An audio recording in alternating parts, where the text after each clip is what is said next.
let's see if we have the man and the legend back himself, Mr. Ray.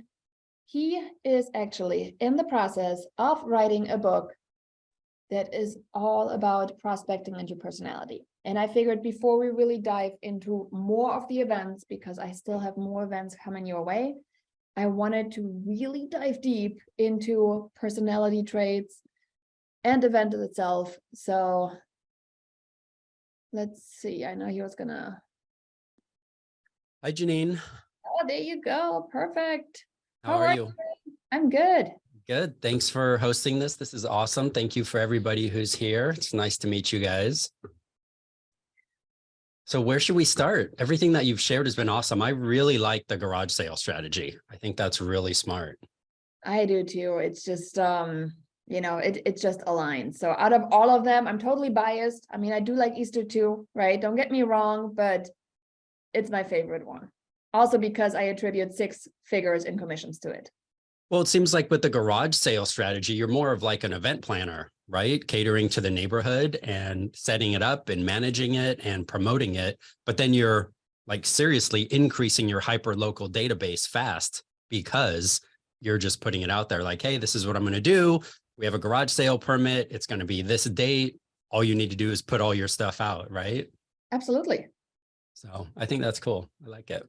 Yeah, so feel free to introduce yourself. So Ray is one of our amazing guest speakers, and you see here he is, I mean, he's accomplished, guys. I'm gonna let you brag about yourself because that's so much better.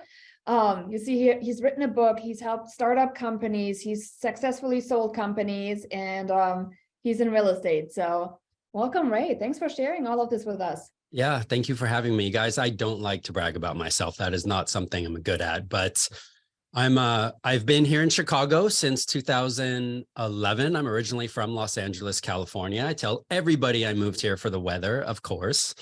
At the time I moved here, I owned an LED lighting company, which a few years later, I ended up selling to a public company. I stayed on for a while, was traveling coast to coast. And then, family grows, kids get implanted. It just doesn't make sense to pick up and move. Historically, I've been a product creator for the last 30 years. But I've also been in real estate for 30 years as an investor. And recently with COVID, my wife and I were kind of forced to pivot and make some changes. So we jumped what I call on the front end of real estate, reevaluated our long-term investing strategy. And I decided I wanted to double down, right? So I started coaching real estate agents. I wrote a book called The Startup Agent that went to Amazon top 20 in real estate, top 50 in business. And I was pretty excited about that. I host a podcast called the Agent Podcast, which is dedicated to helping real estate professionals, agents, brokers, team leaders, mortgage, title, all the people involved in a real estate transaction, be better and build better businesses is really what it's for. What I do is I take all the lessons from both the failures and successes that I've had, and I pour it into content in order to help everybody. So as Janine noted, one of the books that I have coming out this year is called Prospecting for Your Personality Type. And as I've had all of these different businesses and a bunch of different vertical markets over the years, the one thing I've been able to do is really understand like where success comes from in the sales cycle and the prospecting cycle. And, 30 years ago, sales was much different than it is today. It was very little marketing 30 years ago, but a lot of sales, right? A lot of door to door, a lot of in your face, a lot of quote unquote used car salesman type tactics. Today, we are a lot better marketers. And there's a whole bunch of marketing that happens long before the actual conversion of the sales goes. And using what Janine just shared with the garage sale as an example, right? She's posting in groups, she's leveraging social media, she's emailing people. All of that is marketing, and marketing introduces your brand, and that helps the conversion process for people to know, like, and trust you. So the core focus of my book, Prospecting for Your Personality Type, is to understand where you are most comfortable. There are introverted people, there are extroverted people. And so many, real estate pros or other coaches will say, okay, you have to cold call, right? And you may be somebody who's super shy, who has a hard time coming out of their shell, who stands on the side at a party. And if you're that person, cold calling or door knocking may not be for you. And the challenge with that, the biggest challenge that I see is that if you feel like you're being forced to do something that you're not comfortable doing or you don't want to do, you're not going to show up to do it. And if you're not going to show up to prospect in your business, you don't have a business and you will never have a business. Right? So in my programs, I teach different things. If you want to cold call and you want to door knock, that is one decision that you can get better at over time by doing it a little bit at a time, by building blocks, right? By going through different processes to create that. But if you don't ever want to do that, like I don't want to do that. I don't want to door knock or cold call. I have zero desire to ever do that. And we don't do that in our business. Everything that we do, even though, you know, my wife and I aren't really introverted people, so to speak, we're kind of a hybrid, that it's all behind the scenes. I leverage Facebook groups, right? I own 32 Facebook groups across 14 different states. I leverage all of those Facebook groups to do work for me. Okay. I do mailers just like Janine does, right? I learn from the best. Get mailers out to the farm area and grow that over time, right? I don't go to networking events. I'm not a fan. I find them kind of awkward, and I'm more shy in that sense, right? Like I have no problem jumping on here on a Zoom or doing a podcast or going live with 100 people in a workshop, but networking events, it's just not where I want to spend my time, right? So where I want to spend my time, I know myself, I know my strengths, I know my personality, and I know how I can best add value. So that's what I focus on, right? That's why I do a podcast. That's why I wrote a book. That's why I leverage content so I can put myself out there, build trust, build authority, and work on people coming to me. Just in, what month are we in? March? In February, we got 3 referrals. All those referrals from people that tagged me in Facebook groups. That works for me. So my question is, what works for you? Guys, let's engage a little bit in the chat. Tell me who do you think you are? Are you an introvert or an extrovert? I'd love to learn. Introvert? Introvert, Runa?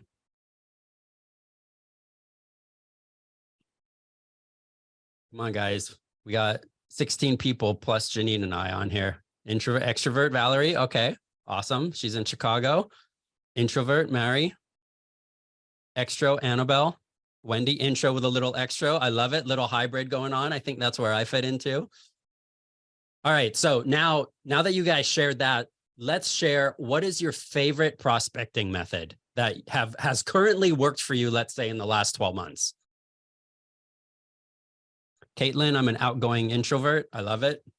Handwritten cards. Okay, awesome. YouTube. I love it. Caitlin, will you drop your YouTube channel in here so we can all check it out? Facebook, VIP program, mailers and events. I do open houses. Awesome. Guys, this is awesome. I love the diversity in prospecting here. Postcards, handwritten notes, Facebook. Okay. Will somebody volunteer and tell me what works for them on Facebook? I would love to hear what works for somebody on Facebook. Oh, that's Caitlin. Funny realtor memes. Client celebrations, providing value. Okay, this is great. I need 1 volunteer, guys. 1. Valerie, will you volunteer?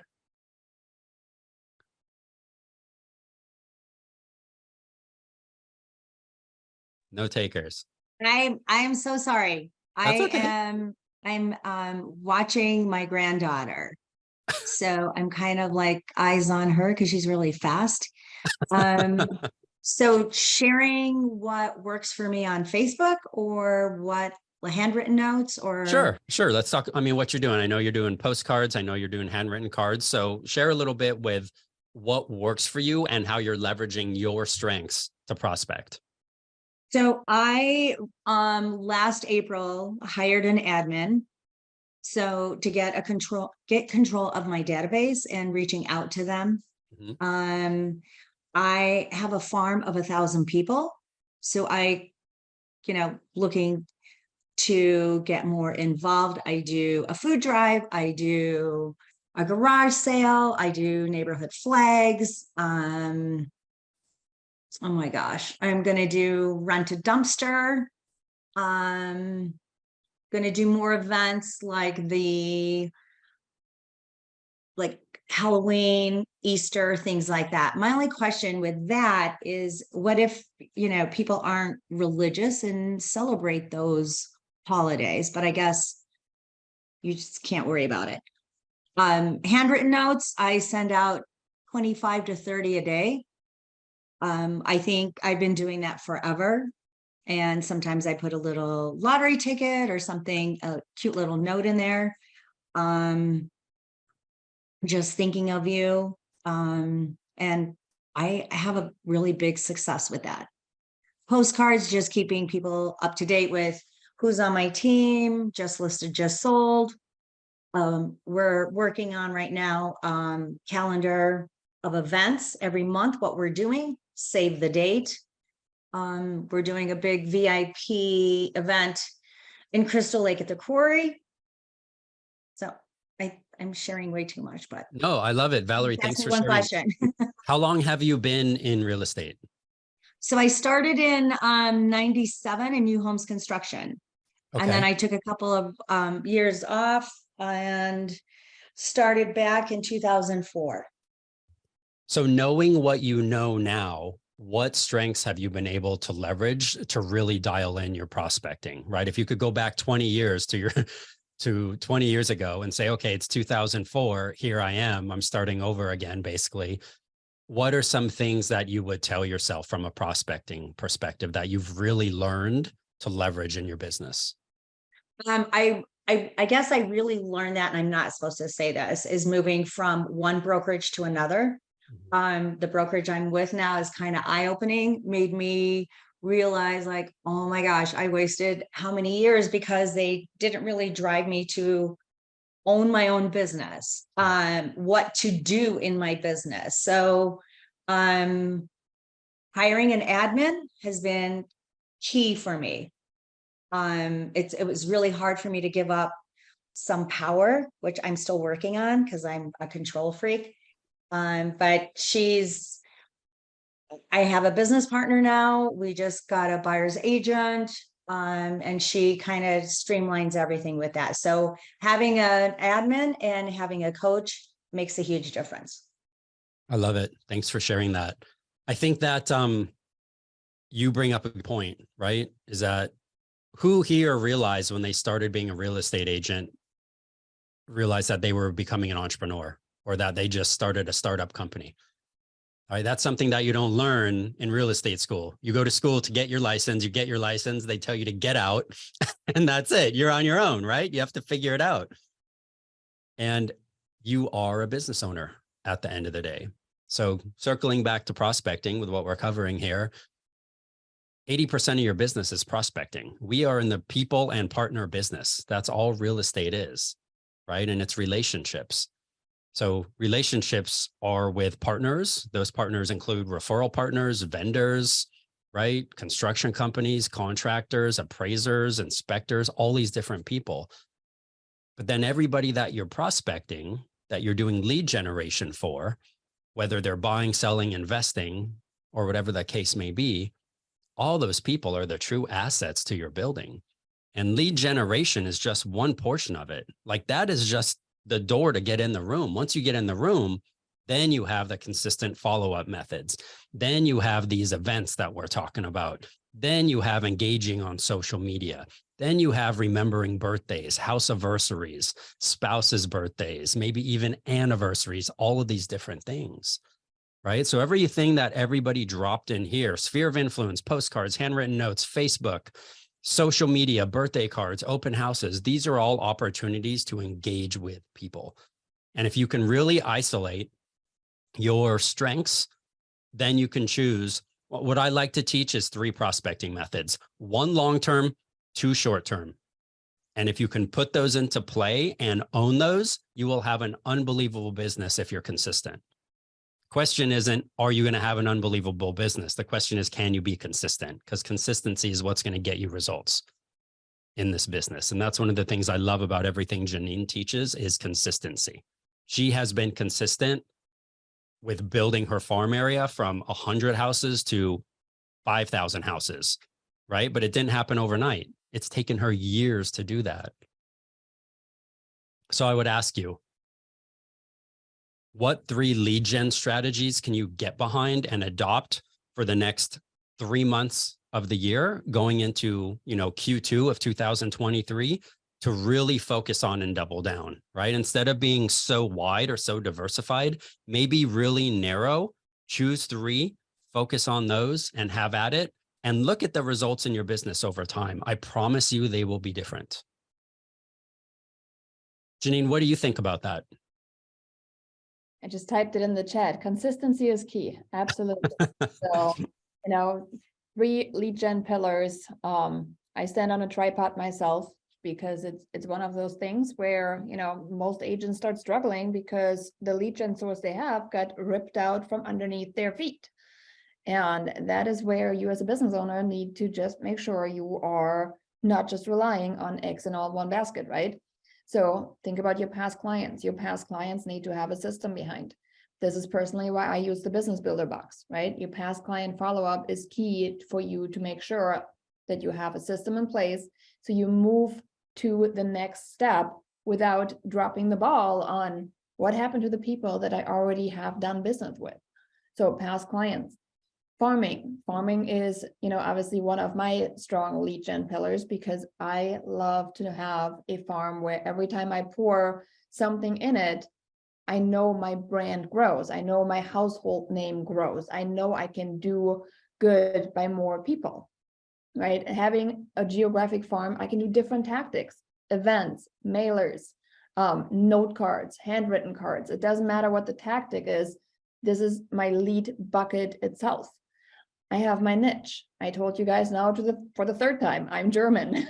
So I have a German club I'm part of, and having that connection in my niche lets me explore that on top of everything else I'm doing. It has nothing to do with my geographic area, has all to do with me as a person, right? So having really that tripod is important, and most agents just don't have it initially, but all of us should be building for it. And everything works. You guys know that. I'm one of the people that doesn't tell you mine is the only way, because it's not. But just like Ray said, you need to find what works and aligns with you. For me, a farm just made sense because of hyper-local reasons that I didn't want to travel 30, 40, 50 miles to get a listing or show buyers. I wanted to become the market. I am at this point becoming the market in my area where people reach out and say, hey, what's coming on the market? Right? Having agent to agent relationships, that's huge. Maybe you want to have a bucket that's purely referral based business. Maybe you have a high, military state and you want to network with other military agents across the country to make sure that you are the call when somebody gets transferred to a new base. You need to really just know what are your 3 pillars that Ray talked about. And yes, I'm hoping farming is one of them. Yeah, one of the niches for us that I really leverage is I love businesses and I love meeting business owners and entrepreneurs. And usually those people are involved in the community and often community leaders within the community. So something that I'll do is I'll go into a Facebook group that I'm part of. It can be like, I love mountain biking and outdoor stuff, right? So I can go into that group. I can go into my neighborhood community, right? So I live in Glenview, Illinois. So I'll go into Glenview, Northbrook group, a community group with 15,000 people in it. And I'll just do hello neighbors, exclamation point, smiley face, who here owns a business, question mark. And I'll literally get hundreds of comments, right? And I can go engage with those people over a couple of days so I don't end up in Facebook jail, right? And have conversations with them, send them friend requests, grow my network, ask them to sign up for my community newsletter. And Last year, we built a database of over 1,000 people just by doing Facebook group posts, right? It's really strong. So you have to know what you're strong at. Like, I know I can talk to business owners all day long and offer value, right? Maybe help them solve a problem, maybe connect them with somebody that they need, an accountant, an estate planner, whatever the case may be. So if you can really look at your strengths and choose your niches, you are the niche, right? Like, you being able to define who you can best connect with is a game changer in the world of prospecting. So really understanding you, your strengths, what your personality is, and what you will actually show up for makes a huge difference in your business. Like, it's no work for me to show up for Facebook groups. It's no work for me to do farming. It's no work to leverage Facebook Marketplace to get first-time home buyers. That's another strategy that we use, right? So I urge you to give yourself some space and to really think about what you want to do and what you'll show up for, and choose the tripod. Choose those 3 legs that will allow your table to stand of prospecting to support your business. What, can I answer any questions? Does anybody want to talk about anything? Does anybody want to talk about any of the strategies that they're doing? Janine, I don't know what our timeline is, but I'm here. I'm happy to participate and help or engage however I can. So I actually, talking about the strength, I just like to share this one. And it happens that I have a Clifton Strength Finder report on my computer. I have one of those too. Look at that. So I was just sent a link. I attended a leadership summit, and the Clifton Strength Finder is a Gallup report, but it talks about my top 5 strengths. And I thought it was interesting. I haven't really, done too much stuff with it, but I saved it to my computer, so I'm going to show it to you. So this is me. Apparently, I am a relator. People exceptionally talented in the relator theme enjoy close relationships with others. They find deep satisfaction in working hard with friends to achieve a goal. And that one is actually my number 1. And I thought it was awkward because I really thought I was liking to work alone, but apparently I like to work with people. Relator is my number 1 too. Oh, look at that. So, the next one is deliberative. People exceptionally talented in the deliberative theme are best described by the serious care they take in making decisions or choices. They anticipate obstacles. Yes, I see my kids, doing something. I'm like, oh my gosh, I want to move this because next thing the ball is going to fall because they're going to throw the ball. This is me to the T. Whereas my husband is much more like, oh yeah, it broke. I'm like, you didn't see that one coming? And anyhow, long story short, right? Intellection is my next one. Intellectual activity. They're introspective and appreciate intellectual discussions. Yes, that's me. I like to have a good conversation that actually is meaningful and not just, how's the weather? So in case you want to ever strike up small talk with me, please don't ask me about the weather. Input. I may accumulate information, ideas, artifacts, or even relationship. Yes, I like a lot of stuff that I know. And then focus is my 5th one. It talks all about taking directions, following through, and making the corrections necessary to stay on track. I prioritize and then act. Again, 100% accurate. If you have never taken any of these tests, I highly encourage you to kind of check it out, because it's really interesting to see what happens, on paper once you start seeing yourself dissected on paper, I guess, if you will. So, guys, I just dropped in the chat. There is a guy named, oh man, I always forget this guy's name. Marcus Cunningham is his name. Marcus Buckingham, sorry. He actually worked for Gallup, and he developed his own standalone assessment test, but this one is free. The Gallup one that Janine and I have taken is like $50, but this one that I just dropped in the chat, you can take for free. It's pretty cool. It'll give you your top 2. That's awesome. Top 2? Yeah. It's a good start. So yeah, for sure. So take that one. I'm going to copy it. So we'll have it later on for the recording for people. It's just interesting. I mean, once you see your strength and what you can, really accomplish, I feel like there's a lot of power in that. Yeah, it brings clarity. Like Janine, you and I have relator in focus. Focus is my number 2. So that's interesting. But for me, when I took this, it helped me kind of validate some of the things I thought, but also shed light onto how I should be leveraging my strengths that are natural. And by the way, it was interesting. I had my 15, well, she's now 17, but when she was 15, I had my 15-year-old daughter take this. And oh my gosh, it was dead on with her. And then I had a professional who is a Clifton expert review mine before he met me through a friend of mine that introduced me to this guy.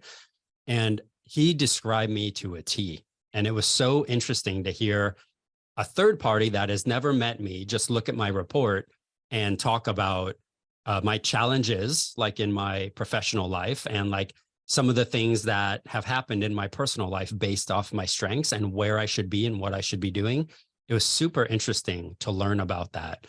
But it helped me a lot in our business, and really knowing that's part of the reason I started to create content, is to engage with people and put myself out there so that I can contribute and make an impact that way. And like just by me having a podcast, that alone got me a handful of deals last year for people that went to my wife and I's profiles and be like, oh, you guys are like professionals, right? Like you have a podcast and you're in the real estate business and you do coaching. So it's interesting to see how people perceive you, right? And that's why if you can identify your strengths and create your tripod perfecta of your real estate lead gen channels and double down on those, and then optimize your social media profiles to reflect who you serve, you will see a significant growth in your business. And you're also going to feel better about what you do, because if you are not a cold caller and you're being forced to cold call, you're starting to resent that business, right? And nobody wants to be in the position where we resent something or we don't want to show up to do it.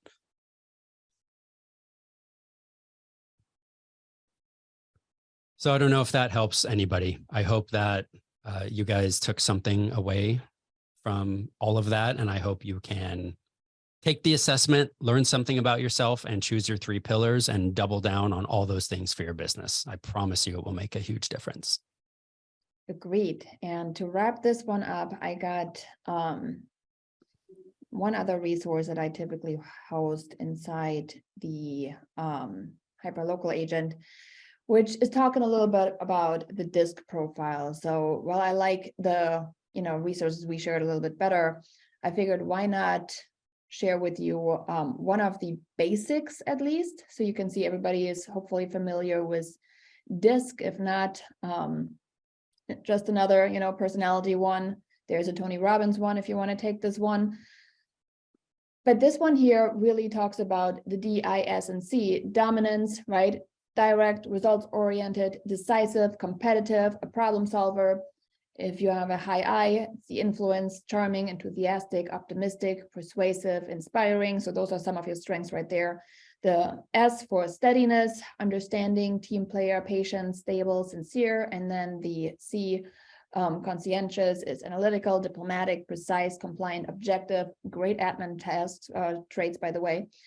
So everybody has a certain, profile, high I and low S, so a high D and low C, whichever one is dominant, right? Those are your traits. So a couple want to just dive in here, because I broke it down on the lead gen strategies too, like that line up with your personality. So you play to win, not to come in last place, right? That is your high D. You get that real estate is a number business, so you're ready to deal with 100 rejections to get to 10 deals. I mean, that's really a high, like a really strong D is kind of thinking like that. And if you're looking from a lead generation spot, what can you do? You look at cold calls to expired, FISPOs, canceled, circle prospects. If you're high D, many times they are, saying, yeah, I can do that. Geographic farming works out great too. Door knocking, neighborhood canvassing, buying a book of business of a retired agent, sphere of influence, agent to agent referrals, vendor partner referrals, new home builders, sponsoring events, your local chamber of commerce. All of these things are great if you are a high D. Let's move on to I. If you're looking at I, you're the life of the party, right? You can enter a room knowing no one can leave without having befriended you, essentially. You want to be friends with everybody. So the lead generation ideas, hobby-focused events, right? Meetups, networking events, client appreciation events. Like, I mean, you are a party machine. Social media engagement, open houses, sphere of influence, again, vendor partners, right? You want to be friends with everybody, agent to agent referrals, volunteer work, vlogging, vendor booths at a local event. There's so much that you can do as a high I. It's insane. The S for the solid and the steady, right? The seminars for buyers and sellers, the networking events, the new home builders, social media groups, one-to-one meetings for coffee or lunch. Personally, I'm not a big fan, but I'm also not an S, right? If that is your thing, you love intimate little one-on-one meetings, this is maybe your strength. Sphere of influence, again, geographic farming, that's the steady part of it. Paid lead generation sources, because you know exactly that people can feel overwhelmed in group settings with strangers or large crowds. Instead, you want to have this one-on-one that you can get to. That's the goal, right? So it's 1-to-1 versus 1-to-many. Vendor partners, pop-bys, 3 to 5 daily calls to your sphere, like all of this is totally doable if you're an S. Now, if you are a C, you do take pride in your work and the exact details like no other, like talk about being a perfectionist, right? The ideas can help you with the clients that are fearful or new to buying, selling, or investing, because they know that you are detail oriented. You're not going to skip a beat. So some of the things that work out well for these oftentimes very savvy people is also landing pages, email marketing campaigns, SEO. Yes, geographic farming is in there as well. Business cards for community boards, open houses. We're back to the one-on-one meetings, the sphere, the vendor partners, the handwritten notes. So Valerie, I would be not surprised if you have, a higher C tendency with everything you do. And then the marketing for attraction part. So just like I said, couple things, and here is something that works essentially for everybody, right? I mean, everything works, and that's really the big thing here. Everything works. Just tons and tons of stuff that you can do, but when it comes to your personal profiles, you have a lot that you thrive in, and that's the zone of genius. I think that, Ray was hinting on too, to tap into it, find it, and really make sure you go all in on it. That was awesome. Thanks for sharing, Janine. Yeah, for sure. All right, let's see how we're doing. Are we good for a little bit more, or are you guys already like, oh my gosh, I'm done? I know. It's a lot. I get that. Let me see if I can find that one. There you go.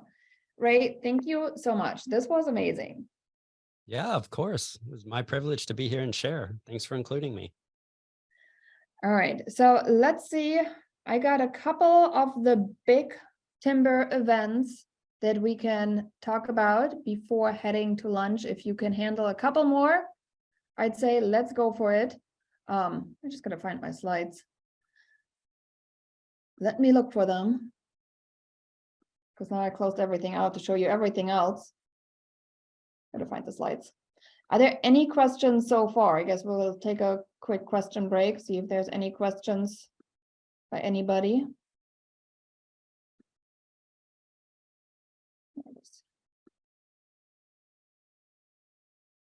Hey, Janine, my question would be on selecting the right neighborhood to target for garage sailing. The geographic farming course has a lot of that. Okay, cool. So, and stay away from the bazillion-dollar neighborhoods with very, very affluent people. They don't have time. That makes sense. Right? So more like middle of the road, bread and butter kind of, who also still want to teach their children about money management. So it's much more of a learning opportunity than it's about making the money.